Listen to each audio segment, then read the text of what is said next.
আসসালামু আলাইকুম ওরহমতুল্লাহ। সূরাতুল বাকারা। আউযু বিল্লাহি মিনাশ শাইতানির রাজিম। বিসমিল্লাহির রহমানির রহিম। দয়াময় পরম দয়ালু আল্লাহর নামে। আলিফ লাম মিম। ইহা সেই কিতাব, ইহাতে কোনো সন্দেহ নাই।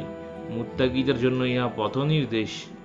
যাহারা অদৃশ্যে ঈমান আনে, সালাত কায়েম করে ও তাহাদিগকে যে জীবনোপকরণ দান করিয়াছি তাহা হইতে ব্যয় করে, এবং তোমার প্রতি যাহা নাজিল হইয়াছে এবং তোমার পূর্বে যাহা নাজিল হইয়াছে তাহাতে যাহারা ঈমান আনে এবং আখিরাতে যারা নিশ্চিত বিশ্বাসী, তাহারাই তাহাদের প্রতিপালকের নির্দেশিত পথে রহিয়াছে এবং তাহারাই সফল কাম।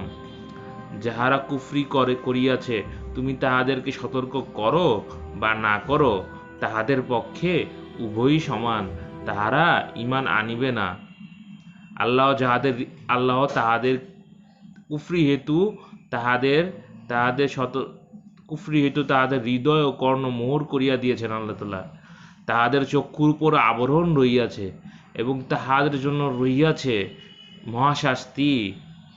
আর মানুষের মধ্যে এমন লোকও রহিয়াছে যাহারা বলে, আমরা আল্লাহ ও আখিরাতে ঈমান আনিয়াছি, কিন্তু তাহারা মুমিন নহে।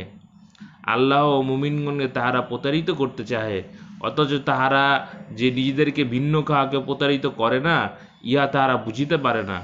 তাহাদের অন্তরে ব্যাধি রহিয়াছে, অতঃপর আল্লাহ তাহাদের ব্যাধি বৃদ্ধি করিয়াছেন এবং তাহাদের জন্য রহিয়াছে যন্ত্রণাদায়ক আযাব, শাস্তি, কারণ তাহারা মিথ্যাবাদী।